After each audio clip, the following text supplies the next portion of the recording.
Pemirsa, usulan Kementerian Agama untuk menaikkan biaya haji didasari untuk menjaga keberlangsungan dana nilai manfaat di masa depan.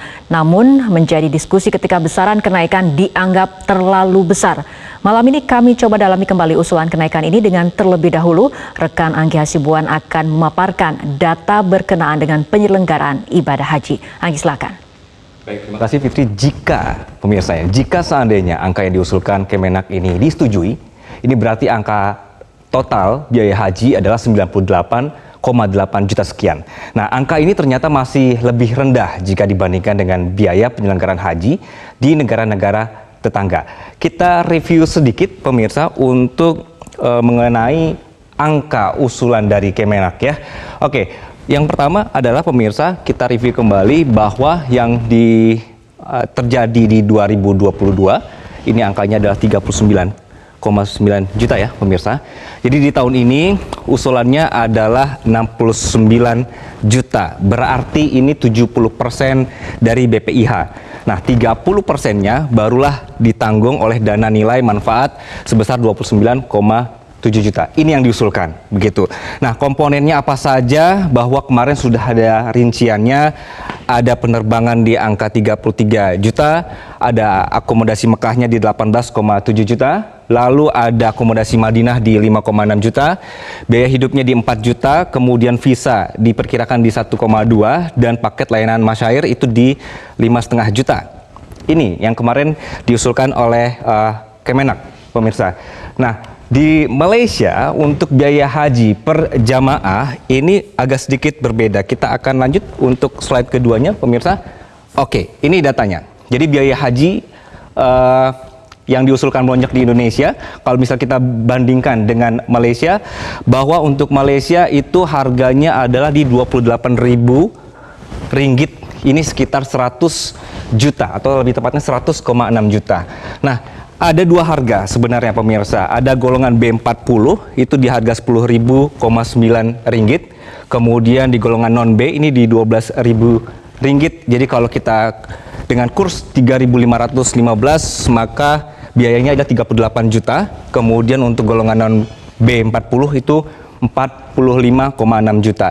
Ini berarti sudah termasuk untuk seperti Indonesia juga, penerbangan, transportasi, akomodasi di Mekah dan Madinah, makan dan biaya ke pemerintah Arab Saudi. Nah, B40 atau bottom 40 ini adalah penduduk dengan pendapatan 40% terbawah dan kategorinya bukan B40 untuk selebihnya. Jadi subsidi biaya haji di Malaysia diberikan lewat lembaga pengelolaan dana haji milik pemerintah, tapi ini hanya diberikan kepada warga yang pertama kali untuk berhaji. Untuk yang misalnya berangkat haji untuk kedua kalinya, ini akan dikenakan penuh biayanya tanpa ada potongan subsidi.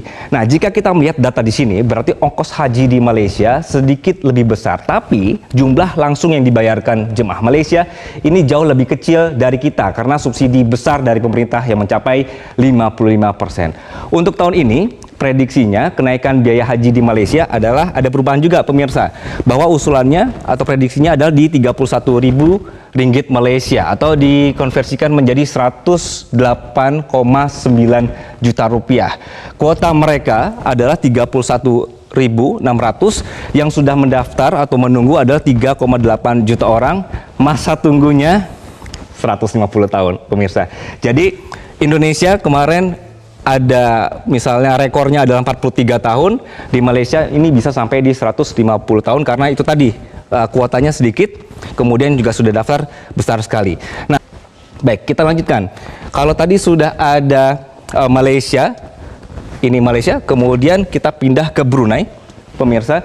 Jadi Brunei Darussalam, mungkin ini untuk Brunei sistemnya juga tidak jauh berbeda dari negara-negara yang ikut mengirimkan warganya untuk berhaji. Bahwa untuk kuota tahun ini mereka mendapatkan 1.000 orang dan angka untuk biayanya adalah di 176 juta rupiah jika kita konversikan. Berbeda ya, mereka lebih mahal. Oke, kita lanjutkan pemirsa. Nah, ini dia. Ini adalah sekali lagi biaya haji yang diusulkan melonjak. Jadi kita akan melihat datanya bahwa ini di tahun sebelumnya, di 2022, kalau misalnya kita presentasikan berarti yang ditanggung dana nilai manfaat itu di 58,4 juta. berarti subsidinya itu di angka 59,5%. Lalu yang ditanggung dari jemaah adalah 39,9 juta atau sekitar 40%. Jadi totalnya untuk tahun kemarin harganya atau biaya ongkosnya adalah 98,3 juta, tapi sekali lagi yang dibayar oleh jemaah ada 39,9.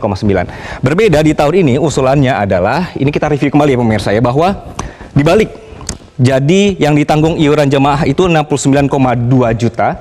Ini berbeda sekali angkanya dari yang 39, inilah yang banyak sekali dikomplain begitu ya.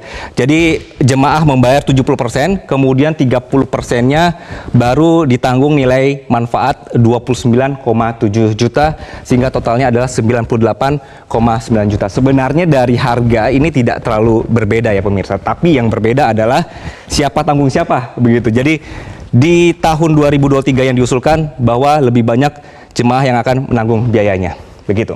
Nah, ini yang perlu diluruskan. Jadi meskipun ada istilah biaya haji disubsidi pemerintah, ini tidak berarti subsidi ibadah haji dibayarkan pakai duit APBN misalnya. Namun nilai subsidi ini diambil dari hasil investasi pengelolaan dana haji yang mencapai lebih dari 143 triliun rupiah.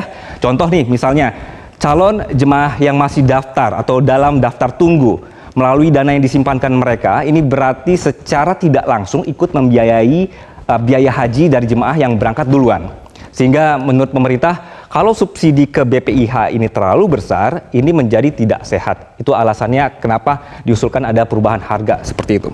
Baik, alasannya juga pemirsa, ini adalah pernyataan dari Hilman Latif, Dirjen Penyelenggaraan Haji dan Umroh Kemenak, jika komposisi BPIH 41% dan 59%-nya ini dipertahankan, diperkirakan nilai manfaatnya habis pada 2027.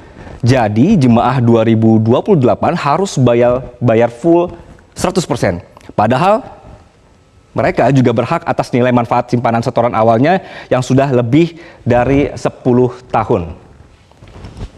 Jadi itu alasannya ya. Oke, kita lanjutkan.